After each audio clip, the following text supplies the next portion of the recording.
Greetings, ladies and gents, and welcome to today's Reddit Quickie from the subreddit HFY, called The Weapon, written by Legal. The link to the original will be down below. And as always, I hope that you enjoy. Weapons. A gruff voice coming from the other side of the Sicarigos muttered when I stepped up. I snorted and pulled out my handguns from their holsters, followed by my 2 knives and my punching dagger. I set them into a container on the counter when it closed, and I took a little ticket that was printed out. I turned then to head into the club, pocketing the weapons claim check. Really, I loved how stupid and lazy Xenos were when it came to security. Scanners at the door and a weapon holding station. That's it. No bouncers at the door, no checking ID. They didn't even care. Once someone was disarmed, that was the end of it, as far as they were concerned. The authority had made them all lazy. They were used to peace. They were used to cops. They knew how things worked, and a new species would fall in line like every other species before. It wasn't like they were weaklings, of course. As I scanned the bar, I could find at least one species that were better than me at every weapon, and I knew how to use. Any garrison would take my head from a kilometer away with ease with their rifles. Those birds had damn good eyes. No one was faster than an insectoid twitcher either. They could draw and fire their revolvers in the blink of an eye. Then there were the reptilian neprinols. They started training with a sword before they knew how to spell. Each of these species had spent decades of their lives dedicating themselves to their weapons. That's why they thought humans must not be very good. We bounced from weapon to weapon as it suited us. They figured that we were undisciplined, quick to get bored. They thought this made us weak. They were wrong. I approached the 2 hulking Quathals in the back of the bar. They were as close as it comes to bouncers here, but without their battle axes I wasn't really impressed. It didn't matter that they had 100 pounds on me with the big meaty fists. They didn't know how to use them. Hey, I need a word with your boss. Jarrell sent me.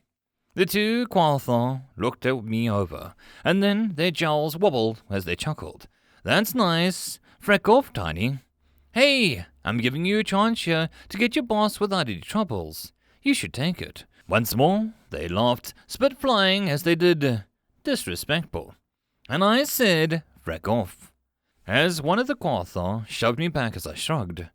Okay. I had been expecting this, honestly. No one wanted to work with us. They figured that we were too young and inexperienced to help the syndicate, or cartel, or whatever the other organizations came from. I walked over to the bar and then signaling for the bar bit. The machine hanging from the ceiling moved down towards me then, its other appendages filling drinks or clearing glasses. Got anything from Earth? The mechanical tendrils rose up and curled around the bottle of scotch. That'll do. I pulled out a crisp bill from my wallet and set it on the bar. Leave the bottle. The barber drew away and to attend to the other customers. I poured myself a healthy dose of amber liquid and knocked back as I let out a hiss. It burned oh so nice all the way down. Really, I hated wasting good alcohol of any kind, but it couldn't be helped. Leaving the bottle at the counter then, I walked across the bar to the jukebox. It was coming out with some Quathal wobble ballad crap, but it was just on random. So I put in a few coins and browsed their selection of human music, which was pretty limited. But then I found one to my liking and nodded. That would do just fine. I hit play, and then I walked over back to the bar, grabbing the bottle as I passed. When I approached the Quathal at the back, and I called out, Hey, now you get to see what happens when I don't play nice. Which got his attention just before I smashed the bottle into his face. As he cried out and fell back, I lunged forward, jamming the now broken bottle neck into his throat of the other. He gargled and cried out as blue blood began to gush forth from his wound. I didn't stop jamming the glass into his throat over and over until I felt something trying to pull me away. Turning, I shoved the garrison away. As the bird stumbled back, I stepped forward and then picked up the nearest chair, swiftly swinging it and smashing it into the Xeno. The leg splintered and broke as we slammed into the bar, which left me with the back of the chair, which I used to quickly lift up and block a wild punch from the twitcher. He gasped out. shaking his hand after slamming it into the chair in my hands, but I didn't give him time to recover, smashing the Xeno across the face, with which made it splinter into useless chunks. The Nipronol quickly grabbed a bottle from the bar, smashing it against the counter to give himself a broken bottleneck. I had to give him credit for thinking quick, but it didn't matter, as I quickly picked up a bottle as well and tossed it straight into his head. There was a solid thunk as the Xeno cried out and staggered back, which was when I rushed forward and tackled him into the table behind him. His body slammed into it, making a crash and break beneath us as his body broke with my fall. I was getting up when I felt two large hands grab me from behind, and then I was sailing through the air as the Quathar tossed me over its head. I slammed into one of the overhead lights as the fluorescent tubes cracked and broke free of the fixtures. As I hit the floor, I groaned a bit. That one had hurt. The heavy footfalls of the Quathar got closer, and I pretended to be hurt worse than I was, clutching my side and rolling around on the floor. But when he lifted his foot to stomp down, I instead grabbed the nearest broken fluorescent tube and jammed it into the Xeno's calf. He screamed as I dragged the broken glass tube up through his flesh, severing muscle and tendons, as he fell backwards heavily, screaming in agony. It started to get up so I could finish him off when I saw another twitcher rushing at me. There was no way that I could avoid a haymaker that he was winding up, so instead leaned into it and tucked my head down, making sure that the Xenos fist collided with the top of my skull. It hurt me some, but I could feel the crunch as it screamed out at having just broken its hand on my head. As it clutched its hands, I straightened up and drove my foot back into its knee. As he started to fall, I grabbed its head, slamming it into the nearest table several times until I finally heard a wet crunch that I wanted before I let his body go slump to the floor unconscious. I had to duck immediately after that as the Gassian tossed a bottle right where my head had been. There they were learning, but not fast enough. I charged forward, ducking under the second bottle that he threw at me. I was close enough to jump up. Using my momentum, I raised my knee and grabbed his head, pulling his beak down at the same time. There was a nice solid crack as I smashed his face with my knee, making his head snap back as greyish-pink blood came flying out. When he dropped to the floor, I looked over and froze as the first Quathar that I had smashed with the bottle over was rushing towards me. I grunted out in pain as he tackled me down. With his bulk, this was very dangerous for me, and I could see his fat, meaty fist rising up as he was likely about to try and crack my skull open. But before he could, I grabbed another bottle on the ground next to me and smashed that across his face once more.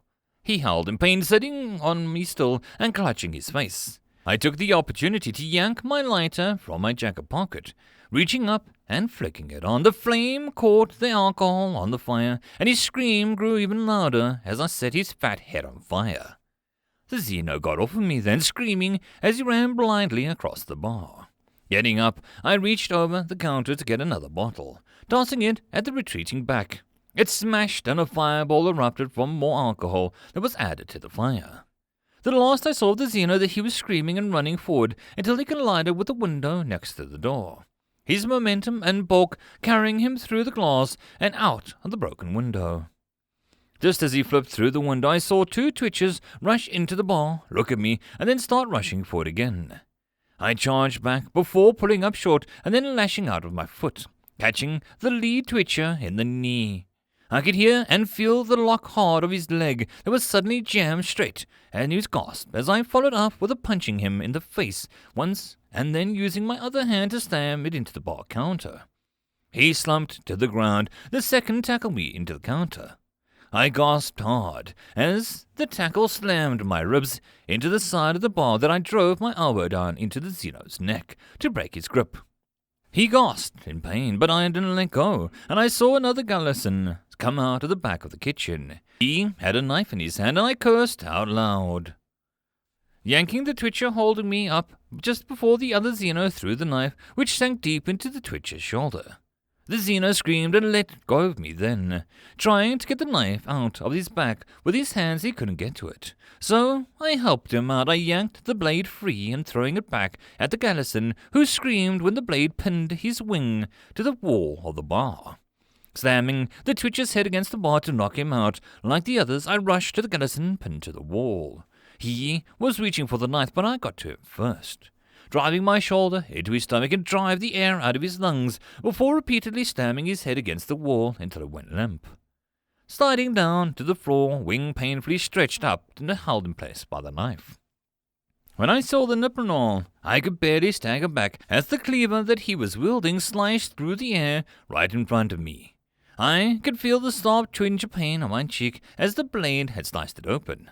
But thankfully he forgot that he had a cleaver and not a sword, and he jabbed it forward to my chest, which just made a flat front of the cleaver drive into my sternum. It hurt, but it didn't cut me open.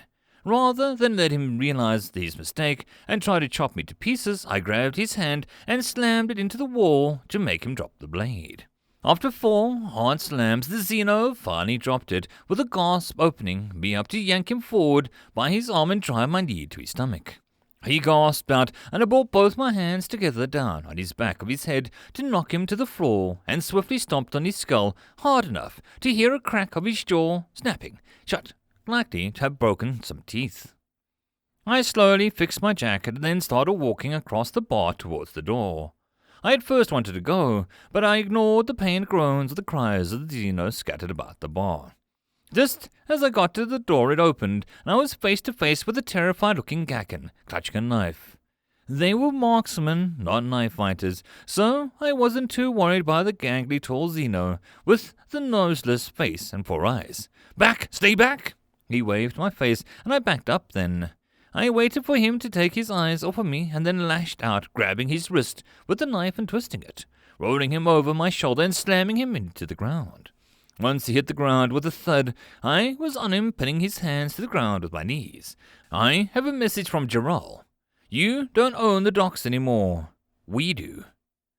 You're insane. You'll start a war. You humans are crazy," he was saying, and then glanced around the bar. How did you do this? We took your weapons." That made me laugh. "You put too much faith in taking away our weapons. You've all forgotten that a gun, a sword, and a club.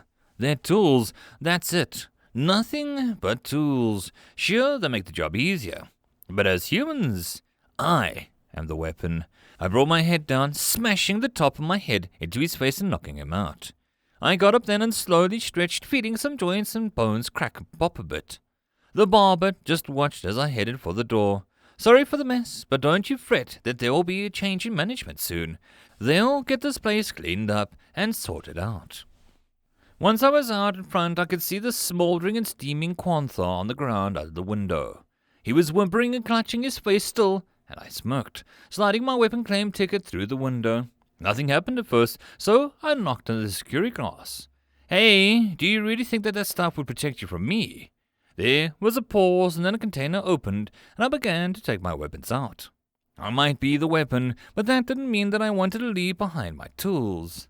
Someday the Xenos might learn, but until then, my job was going to be all sorts of fun. End of story. And that, my friends, is the end of this Reddit quickie. I hope that you enjoyed. If you'd like to support the channel or the author, all the stuff is down below. And as always, I hope that you guys have a good one, and I'll see you in the next story. Cheers.